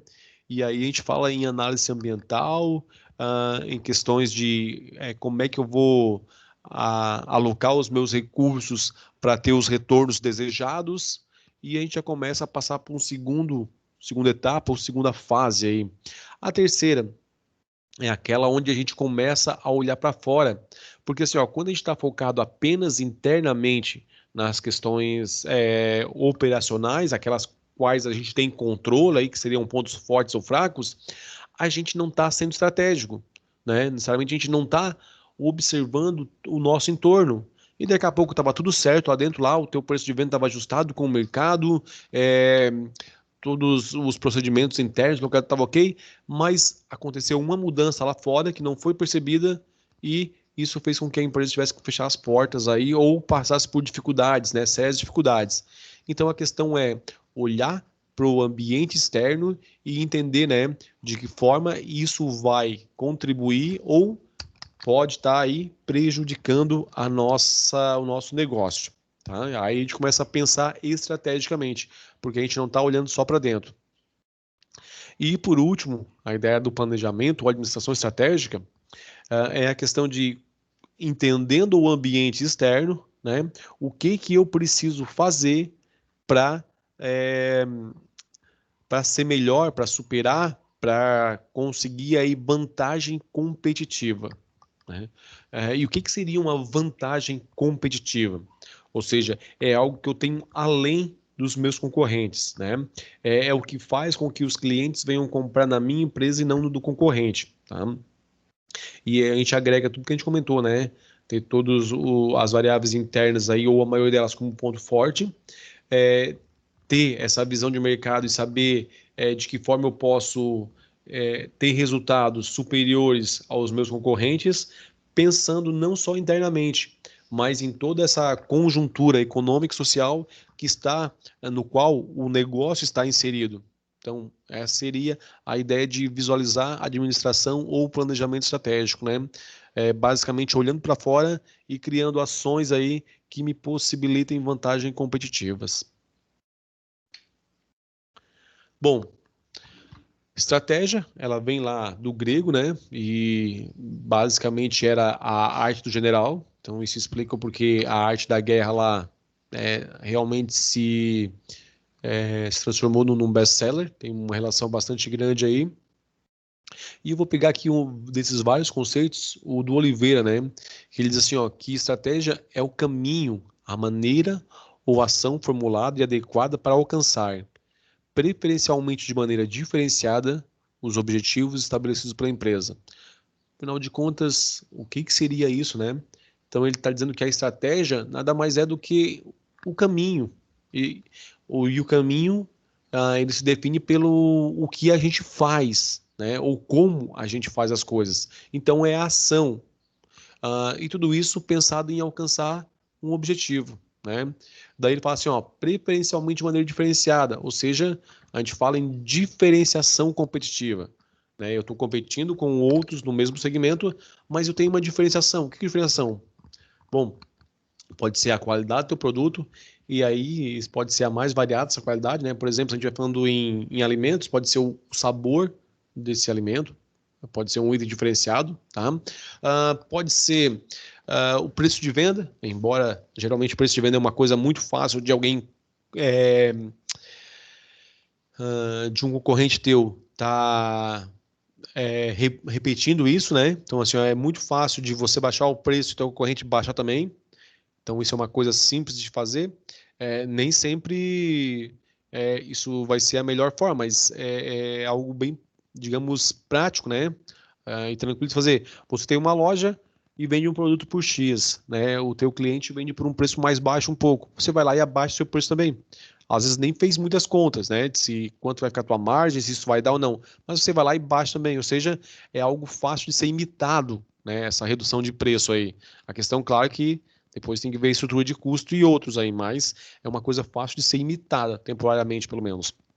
Bom, já a forma, o sabor de um produto, né, o gosto, por exemplo, já não é bem assim, né? Vai muito da maneira de fazer, da formulação dos ingredientes, talvez lá de um, né, um item específico, que é o que chamam de segredo da receita em si, pode ser várias coisas, né? Mas a ideia é que há uma diferenciação que ninguém consegue imitar. Um exemplo disso é a Coca-Cola, né? Tem a fórmula dela lá, a fórmula é guardada a 7 chaves e poucas pessoas no mundo conhecem essa fórmula. E aí vários outros empresas criam é, refrigerantes de cola, que é a base da Coca-Cola ali, mas não conseguem ter o mesmo sucesso nas vendas da Coca-Cola, porque o sabor não é igual. Então a diferenciação dela está justamente na questão sabor, né? Na formulação dela. Ok, isso quanto à questão de estratégias. O Drucker, né, é um dos principais nomes hoje quando se fala em estratégia, talvez o autor mais contemporâneo aí que é referenciado, né? Ele fala que os objetivos representam os fins que a empresa está buscando para alcançar, e a estratégia representa os meios para alcançar este fim. Então, dá para a gente pensar assim, ó, o que a empresa quer alcançar, né? É o primeiro passo para a gente ter estratégia. O que ela quer alcançar, o que ela quer, né? Seja ser maior, ser melhor, ser referência, alcançar uma fatia X de mercado, tudo bem. No momento que a gente sabe o que ela quer, a gente pode pensar em estratégias, ou seja, ações que vão fazer com que a empresa chegue a alcançar determinado objetivo. Então vamos lá, vamos usar um exemplo prático disso, né? Eu tenho lá como missão do negócio, e a missão está diretamente ligada ao objetivo, né? Embora escrita de uma outra forma, mas missão e objetivos aí elas são bem próximas uma coisa da outra. A diferença é que o objetivo ele vai ser um pouco mais digamos, tangível, né? Você vai estar se referindo à questão de prazo, à questão de números, enquanto na visão você tem essa mesma lógica do objetivo, mas de uma maneira mais genérica. Quando ela diz que ela deseja ser a maior do mercado, por exemplo, a maior da região, isso é o objetivo. Desculpa, é a tua missão da empresa. Ah, peraí, deixa eu falar. Ser a maior do mercado, essa é a visão dela. Vamos lá. visão será maior, ok? Então, qual é o objetivo, né? Basicamente, se a missão é ser a visão é ser a maior, o objetivo tem que ser o quê? Aumentar a produção. E aí você vai definir, ó, para ser a maior, o objetivo é alcançar uma porcentagem de X ou uma venda de tantas mil unidades, que daí a gente vai vender mais do que todos os concorrentes junto. Então, quando eu defino a visão da empresa, basicamente eu estou me referindo a qual é o objetivo que ela quer alcançar. A diferença entre visão e objetivo é que o objetivo ele vai ser mais ligado a essa questão. Em quanto tempo vai fazer isso? Quanto que precisa, né, produzir, por exemplo, ou vender para ser a maior? Ele é bem trabalha em cima de métricas, tá? O objetivo. Enquanto a visão se refere ao objetivo de forma genérica, tá? Então vamos lá. A nossa visão aí da empresa é ser a empresa, a maior empresa da região sul. Então a gente vai pegar o segmento que a empresa está e vai, primeira coisa agora, né? Já temos a visão aí. Agora vamos ao objetivo. Para a gente saber se a gente conseguiu alcançar ou não o objetivo, a gente tem que saber assim, ó, peraí, quanto que as nossas vendas hoje representam em relação à região que a gente atua. E aí a gente vai ver que na região sul, nós temos aí 10% de mercado. E a empresa hoje, que é a maior, tem aí 20% ou 25% do mercado. Então o que a gente precisa fazer agora? Vamos lá, agora é hora de montar a estratégia. Nós precisamos criar ações que façam que a gente alcance esse objetivo desejado. E aí, pode ser qualquer ação? Não. A ação tem que estar ligada, né? Ou seja, quando a gente fala numa ação, a gente fala que a gente vai estar fazendo alguma coisa. Esse fazer vai ter um resultado. A questão é, esse resultado vai contribuir para alcançar o objetivo desejado? Então, assim, ó, se a gente quer ser a maior empresa hoje, a gente disse, então vamos investir em marketing. Legal, vamos investir em marketing. É uma ação estratégica e tem sentido lógico com o objetivo? Sim, tem todo sentido lógico. Se a gente quer ser a maior e precisa vender mais para isso, ganhar mais mercado, faz todo sentido que a gente aumente os investimentos em marketing. Agora, algumas perguntas que a gente precisa fazer aí. Tá, se eu oferecer mais produtos para os meus clientes, eu vou ter esses produtos para ofertar? Então, talvez a coisa mais lógica a se fazer agora é pensar assim, ó, se eu quero mais mercado, eu preciso vender mais. Se eu quero vender mais, eu tenho que produzir mais. Eu tenho capacidade de produção? Se a resposta for sim, aí tudo bem. Eu já posso pensar na questão de estratégia de marketing. Mas se a resposta for não, antes de eu divulgar que eu quero vender mais, eu tenho que produzir mais, né? Então a gente vai primeiro produzir para depois estar ofertando. Então, isso seria a lógica, né? Então, assim, ó, olha, eu tô querendo ser a maior do mercado e vender mais para isso. Então, beleza, tá ligado às métricas do meu objetivo. E a gente está criando ações que vão de encontro à nossa visão, né? Que é ser a maior do mercado, tá? Para tentar compreender como que visão e objetivos estão diretamente ligados aí, né? Que são praticamente a mesma coisa. A diferença é que um define o objetivo de um modo mais genérico, a visão define o objetivo do modo mais genérico, e quando a gente fala nos objetivos, a gente está falando realmente em métricas, né? Em mensuração dos resultados para ver se eles foram alcançados ou não. Vamos ver aqui o que nós temos aqui. A questão quando a gente fala em planejamento estratégico, né, o que a gente tem que observar aí? O desempenho, o comportamento e o resultado, né, comportamento como ação. Então, assim, ó, o que se quer, né? Qual é a visão futuro que se tem do negócio? Em cima disso, a gente vai analisar o desempenho dela, né, o desempenho financeiro, o desempenho em relação às pessoas da organização, em relação ao próprio aprendizado que a organização vai ter. A gente vai ter algumas perspectivas, que a gente chama isso em planejamento estratégico, né? Que seriam os processos internos, que seriam as questões financeiras, que seriam os meus colaboradores e que seriam a própria organização em si. Aí nós temos as ações, né? Como é que a organização vai se comportar para alcançar o resultado que ela quer, né? Simplesmente a dizer que deseja um resultado e não agir para isso, não vai conseguir fazer com que esse resultado aconteça, né? Ou é pouco provável que isso aconteça por si só. Então, quando a gente fala no comportamento na ação, a gente está falando assim, ó, o que que tem que ser feito, né, para que isso aconteça. Vamos trazer isso mais para o nosso dia a dia aí. Vocês são universitários, estão aí no curso de vocês, e um dos objetivos de vocês é passar, digamos aí, direto, como a gente fala, né, nas disciplinas que vocês estão cursando. Bom, basta querer isso, né? Não, vocês vão ter que analisar o desempenho de vocês para isso. Se vocês vão conseguir atingir as médias para que você consiga estar passando direto aí sem precisar fazer uma prova final, ou N-1, como a gente chama agora, né? A nota substitutiva aí. Então vamos lá. O que é o desempenho? O desempenho são justamente as médias. Então vamos dizer que você tem 3 notas durante o semestre nessa matéria lá, em uma das matérias. Esse é o que você vai ter que estar observando para verificar se o que você quer, né, vai ser possível alcançar ou não, já que é o teu objetivo. Aí vem a questão de como que você se comporta para isso. Então vamos lá, a gente sabe que a média é 6. Num primeiro momento, você tirou uma nota 5 na primeira nota.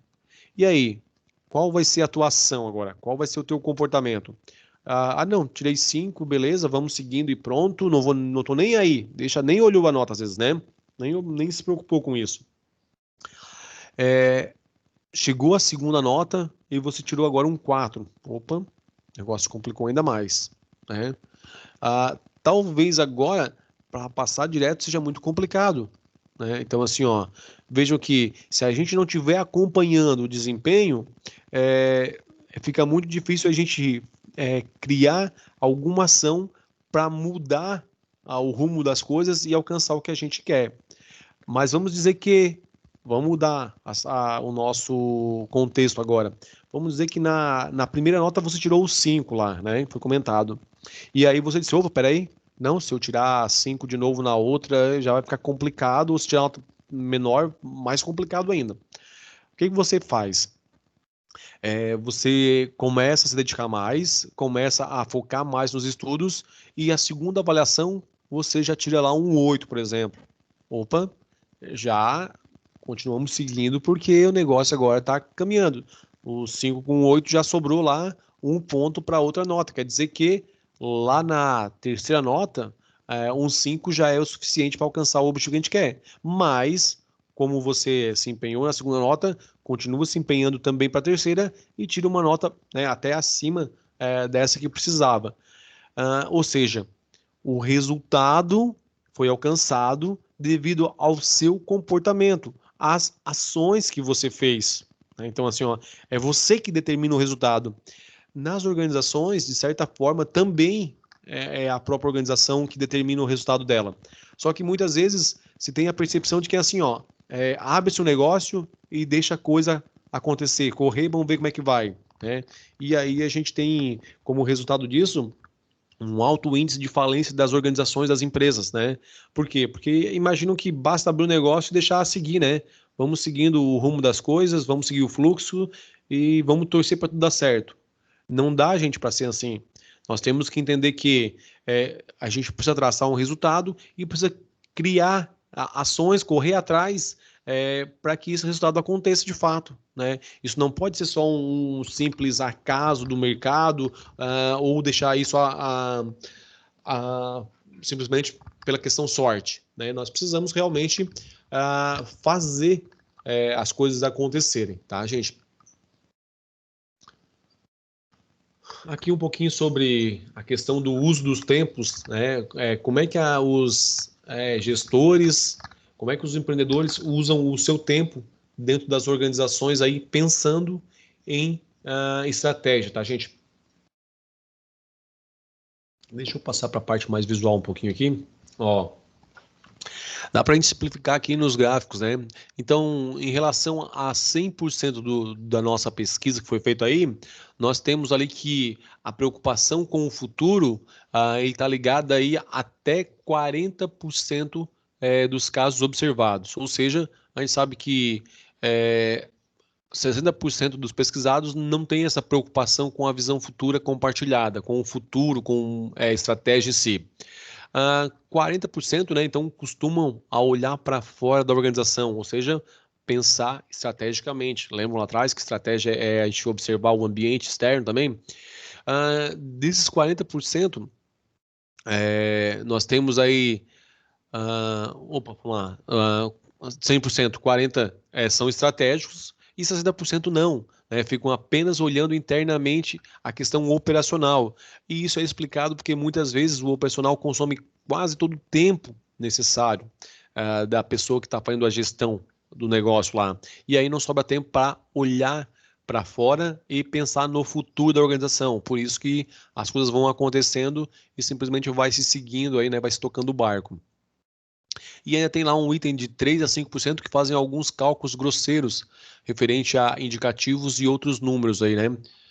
Os indicativos, pessoal, ou indicadores, né? Talvez seja mais coisa por esse nome aí de vocês aí, KPIs, né? Que são indicadores de desempenho, são fundamentais para a gente para ter o controle, né?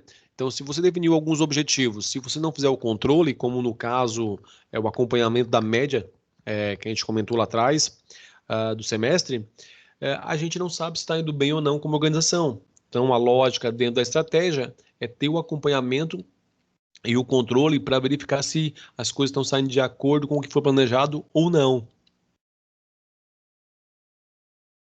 Os tipos de mentalidade que a gente tem aqui. Nós temos vários tipos de pessoas aí, né? Aquelas que têm uma mentalidade mais imediatista, que ela consegue pensar no agora, né? E a abrangência dela, ela consegue pensar até no negócio quando ela está, mas não muito além disso. Nós temos aqueles que têm uma mentalidade chamada operacional, que consegue pensar um pouco mais para frente, planejar alguns meses até aí na questão produção, vendas e outros, então consegue abranger um pouco mais aí de escopo. E nós temos a mentalidade estratégica, que ele consegue pensar no negócio e em ações para o negócio a longo prazo, né? Acima de um ano aí, voltada geralmente para 5 ou até 10 anos. Então, são os tipos de mentalidade. A grande parte, ou a maior parte, né, das pessoas, elas têm essa mentalidade imediatista. Hoje é focado no hoje, no agora, enquanto no negócio a gente tem que pensar na perspectiva a longo prazo. Aqui um pouquinho de teoria sobre essas tipos de mentalidades, né? Tá no nosso material. Não é o foco ficar discorrendo sobre cada uma delas aqui. Deu para entender a lógica. Ali tem algum detalhamento de como isso funciona. Então, assim, ó, algumas pessoas veem o futuro simplesmente como assim, ó, o que aconteceu no passado vai acontecer de novo no futuro, né? Não é dessa forma que as coisas acontecem, né? O que aconteceu no passado pode não se refletir, né? Ou seja, eu tenho que pensar que a mudança de tecnologia, a mudança de comportamento, a mudança de tecnologia, e tudo isso vai fazer com que as coisas necessariamente no futuro não sejam iguais a aconteceram no passado. Eu tenho acompanhado algumas organizações, por exemplo, e em várias delas onde a pandemia tem impactado, quando a gente faz uma análise nas séries históricas de faturamento, né, a gente vê que há uma redução significativa em relação a períodos passados. Então, se tivesse feito lá uma projeção pensando que esse mês, né, desse ano venderia o mesmo tanto que vendeu no mesmo mês do ano passado ou no outro ano anterior ainda, seria um grande equívoco, né? Então a gente tem que estar observando e atento para isso. O passado, o futuro necessariamente não reflete o passado, né? Claro que em alguns meandros até isso acontece, mas quando a gente pensa em negócios não é bem assim. E a questão de visões, né, pessimista e otimista aí quanto à questão futuro do negócio.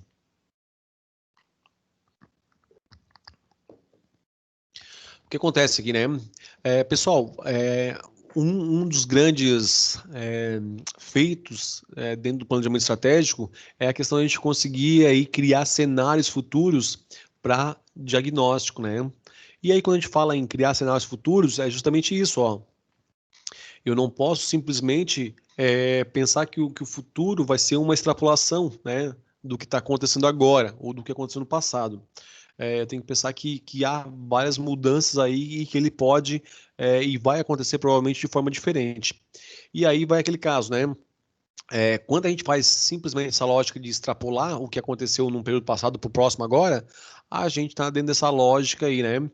Então, o que acontece? Eu preciso ter uma visão ou cenários, né? Vamos partir da ideia de cenários aí. Eu criei cenários.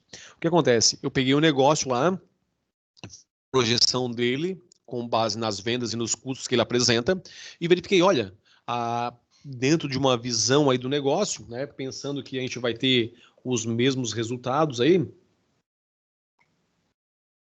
nós vamos ter o faturamento na casa, vamos botar aqui agora, né, de não está valor, mas na casa de faturamento X aí, né, X mil, vou botar assim.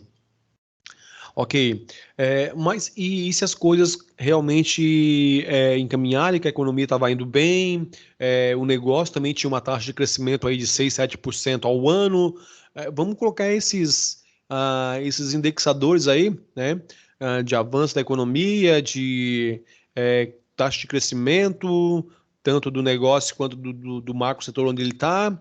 Então vamos imaginar uma taxa de crescimento de 15% aí, beleza, uma visão mais otimista do negócio. Tá, mas agora a gente precisa criar um cenário onde, mesmo um cenário onde a, a gente tem essas variáveis, mas elas são negativas, por exemplo. Vamos imaginar que aconteça uma recessão econômica, que o setor onde o macro setor onde ele está inserido também não tenha crescimento e o negócio por si só sofra alguns impactos aí e produza, comercialize e venda menos produtos. Um cenário menos otimista. Para que a criação desses cenários, né? Para que isso? Bom, esses cenários vão possibilitar a gente enxergar ou pelo menos pré-visualizar, digamos assim, o que aconteceria se. Então, se o negócio continuar seguindo essa linha, né? Bom, se continuar assim, é o mais realista aí, é o que mais se espera. Aí, se crescer, se as taxas de crescimento realmente acontecerem como a gente está prevendo, e a revisão mais otimista aí, né? Joia, excelente, muito bom para o negócio.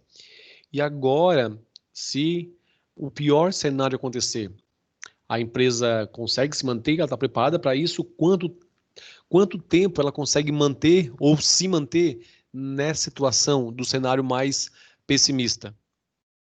Então, isso são algumas informações que possibilitam a pessoa, o gestor ou a pessoa que está falando do planejamento estratégico, entender assim, ó, não, na pior das hipóteses aqui, foi no pior cenário, a gente ainda consegue sustentar aí a empresa durante uns 6 ou 7 meses, né? Então a gente está preparado para isso. Essa é a questão de criar cenários, tá, gente? Aqui, quando a gente fala agindo estrategicamente, é justamente pensando no futuro, né? E simplesmente, ó, não, isso vai acontecer assim. Não, vai acontecer por quê? Porque nós estamos criando ações que vão auxiliar no alcance desse objetivo. Então, o aumento da produção foi um deles, o aumento em campanhas de marketing foi outro, né? Promoções, talvez, sobre o preço de venda, tudo isso aí vai contribuir para que a gente alcance o futuro desejado. E aí, sempre lembrando, né? Aquela ideia de a gente criar cenários para pensar na pior das hipóteses, se a gente ainda consegue se manter e por quanto tempo.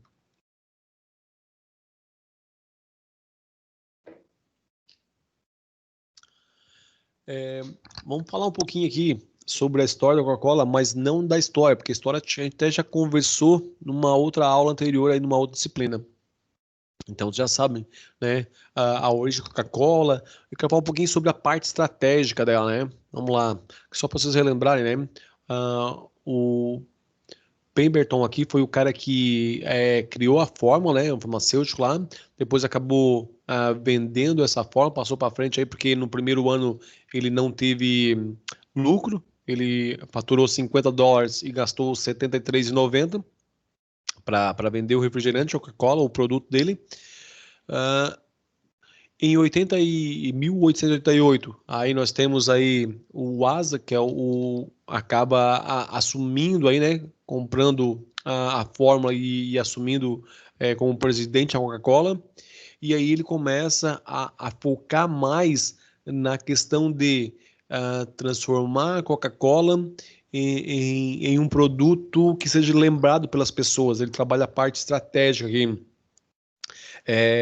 Tem algumas partes da história da Coca que a gente não sabe, né, se realmente são verídicas ou não, né? Porque nós estamos falando aí já em mais de um século aí passado, mas diz que começou a distribuir produtos, a Coca-Cola, de graça para as pessoas, para elas sentirem o sabor, gostar e depois aí sim começou a cobrar pelo produto, né? Uh, não se tem realmente essa informação em livros, a gente vê essas histórias contadas, mas não está digamos, na biografia da Coca-Cola, essa informação. Mas é o que a gente vê nos mercados, né? Algumas empresas usando dessa estratégia. Vão lá e faz uma degustação para o cliente, para ele sentir o sabor do produto, faz às vezes, né, o venda na venda de um produto, manda um outro item grátis junto. Para quê? Para que o consumidor conheça o produto, né? Para que ele sinta, sei lá, o sabor, para que ele experimente, para que ele veja, não, cara, é interessante, isso aqui é legal para mim, faz todo sentido eu adquirir esse produto de novo. Só que assim, ó, ele é a amostra grátis uma vez, né? Depois ele começa a cobrar. Então, diz que a Coca-Cola usou essa estratégia no início, né? Ou foi até criado por eles essa estratégia aí. Bom, falei, não dá para a gente ter certeza disso. Tá? Mas assim, ó, o que a gente tem certeza é da questão como ele conseguiu difundir a Coca-Cola, né? Porque ele investiu muito em publicidade, em propaganda, na ideia logística de ter pontos de refrigerantes em vários locais, né? Tanto que algum tempo atrás, vocês lembram aí, vocês iam ver a marca Coca-Cola, o logo dela, em quase todos os estabelecimentos que vendiam refrigerantes, né? Então, assim, ó, realmente a ideia dele é ser ter Coca-Cola em qualquer ponto que a pessoa quisesse, né? Ah, tanto que a maior concorrente da Coca, que é a Pepsi, né? Adotou lá, né? Pode ser, porque se não tem Coca, pode ser uma Pepsi, mas a primeira opção era a Coca, né? Então, pode ser. Até acabou abordando aí, adotando esse bordão aí, porque entendeu que realmente não tinha mais como ela competir, né? E era mais fácil ela entender que ela era um produto que substituiria a Coca-Cola, mas que a primeira opção da pessoa seria a Coca-Cola. Então, a ideia de investir em marketing e criar uma estratégia de pontos de venda, né? E durante a Segunda Guerra Mundial, depois da Segunda Guerra Mundial, durante e depois, a Coca-Cola criou máquinas de Coca-Cola que, como é que eles chamavam? Máquinas, é, unidades móveis que produzia Coca-Cola e vendia em vários pontos, né? Então eles tinham essa possibilidade de estar ofertando Coca-Cola mesmo em locais mais distantes, onde não tinha uma fábrica ou um canal de distribuição, é, digamos, adequado aí, digamos assim. Eu lembro um outro caso de um colega aí, para vocês verem assim o alcance dessa estratégia, né? Como realmente eles implementavam essa lógica de não, tem que ter Coca-Cola em qualquer ponto. Eu tinha um conhecido que ele foi de férias esquiar lá em Aspen e aí subindo na montanha de neve lá, naqueles teleféricos para esquiar, para descer a montanha, ele chegou no último ponto do teleférico lá em cima lá. Diz ele que era só neve, branquinho, e tinha uma casinha lá para onde o teleférico passava dentro. Diz ele que não tinha nada lá, a não ser uma máquina de refrigerante da Coca-Cola, né? Então, realmente, a ideia é ter disponível, né, em qualquer local para você tomar Coca-Cola. Eles partiram dessa lógica de ter isso disponível. E aí, né, através do marketing, lembrar e reforçar, né? Olha, tu quer alguma coisa para te refrescar, tu quer algo gostoso aí, toma uma Coca-Cola.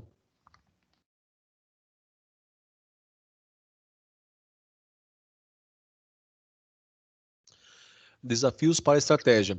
Então, a gente fala em obstáculos culturais, né, que são as mudanças que vêm acontecendo, as questões burocráticas que são dentro das organizações, né, aí as pessoas estão acostumadas com o tradicional e não querem modificar, e a estratégia exige mudanças, né, na verdade, a estratégia exige que a gente olhe para fora e fique sempre se adaptando aí, e a questão de administração espasmódica, né, que só responde em alguns casos. É tipo assim, tem um problema muito grande que chamou atenção, vai lá e resolve. Mas necessariamente não fica preocupada em olhar para fora, em conhecer o mercado e tá se adaptando para ela. Em alguns momentos, quando ela sente realmente que precisa, ela vai lá e faz. Mas depois ela deixa isso de lado, tá?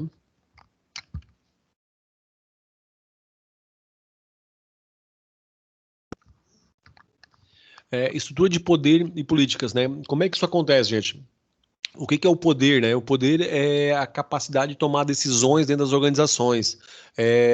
O poder hierárquico, que a gente fala, né? Através do qual as pessoas podem aí estar decidindo dentro da organização. A autoridade formal, né? Ela basicamente define quem tem esse poder, quem tem essa possibilidade aí de decidir. E as políticas, que são as regras e as diretrizes que as organizações aí criam ou definem, né? Então, tudo isso aí está relacionado à questão da estratégia com relação às suas políticas e também a sua cultura, né? Como que a organização se entende como cultura, né? Como é que ela se percebe? Qual é a filosofia dela? Como é que ela se comporta? Isso acaba refletindo justamente no modo como a organização é vista pelos colaboradores e vista por seus clientes, né? E aí, às vezes, não entra lá você definir uma missão, que é o que a empresa é, se ela age de forma diferente. A cultura que ela tem, demonstra que ela atua de forma diferente, mas lá onde está escrito, onde foi montado, tenta passar uma outra ideia, né? Então, a questão de cultura, o quanto a cultura organizacional é importante para a gente definir a missão da organização, né? Porque como é que se define a missão, afinal de contas, né? Então, só antes de eu entrar no cenário aqui, só para a gente complementar a questão da missão, nós temos aí que estar atentos. Como é que a organização age? O que que ela leva em conta? Quais são o que a gente chama de valores da organização, né? E aí, valores, o que que pode ser um valor? É, vamos ver. Uma empresa que, por exemplo, preza pela limpeza, outra que preza pela transparência das informações, uma outra que preza, sei lá, pelo relacionamento direto com a pessoa, né? Aquele relacionamento mais ah, direto mesmo, né? Mais contato, que sabe o nome, que conversa com a pessoa.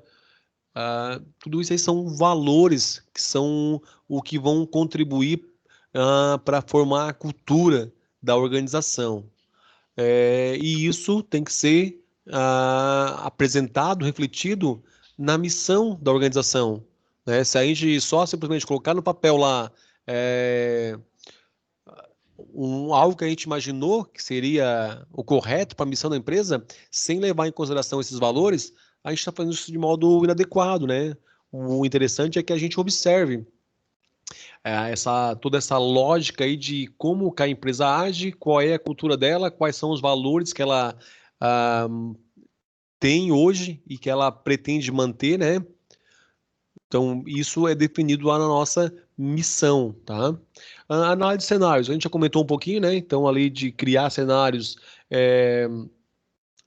possíveis dentro das variáveis analisadas, desde o do mais favorável até o menos, né? Pensando no negócio. Se a pior situação acontecer, nós vamos dar jeito, a gente vai conseguir sobreviver ainda? E por quanto tempo?